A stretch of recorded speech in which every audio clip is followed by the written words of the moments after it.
le Père Noël a des soucis. Dans sa maison perdue dans l'immense forêt, le Père Noël préparait ses dernières commandes. Bientôt, il partirait avec ses 4 reines visiter les enfants du monde entier. L'atelier de fabrication des jouets était en pleine activité. Les lutins serraient les derniers boulons des robots, vérifiaient les roues des voitures téléguidées, empaquetaient soigneusement les poupées et les robes de princesse.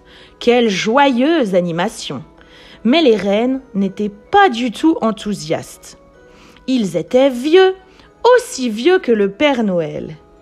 Et la tournée d'un pays à l'autre en 24 heures devenait trop épuisante.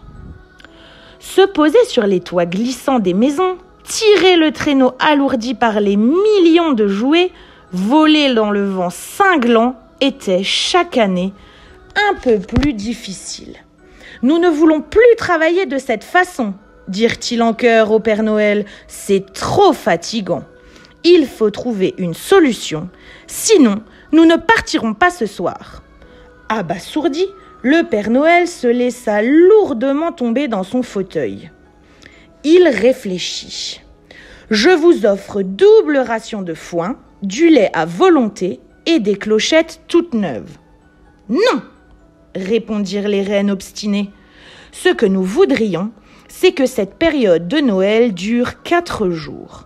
Ainsi, nous aurions le temps de voler tranquillement et de regarder les enfants découvrir leurs jouets. »« Impossible !» répliqua le Père Noël. « Comment leur demander d'attendre le 26 ou le 27 décembre pour ouvrir leurs cadeaux ?»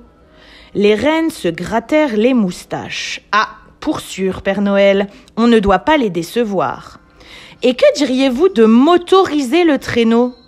suggéra le Père Noël. « Impensable, ça sentira l'essence et les étoiles feront la grimace. Tout de même, je ne peux pas distribuer les cadeaux tout seul, surtout à mon âge. Et si nous demandions conseil aux lutins ?» Les lutins furent unanimes. La tournée ne peut pas être annulée. On a tous travaillé comme des fous depuis des semaines. Et si on se partageait les rôles, dit un petit lutin. Les reines tireront simplement le traîneau de nuage en nuage. Nous, les lutins, nous sauterons sur les toits et nous ferons la chaîne pour débarquer les cadeaux. Et vous, Père Noël, vous passerez par la cheminée. « Bravo, lutin, c'est une excellente idée », applaudit le Père Noël. Et c'est ainsi que, cette nuit de Noël, dans le ciel, les rires cristallins des lutins se mêlèrent au tintement des clochettes des reines. Au petit matin, tout le monde se retrouva épuisé et heureux pour un bon petit déjeuner. C'était très amusant, dirent les lutins.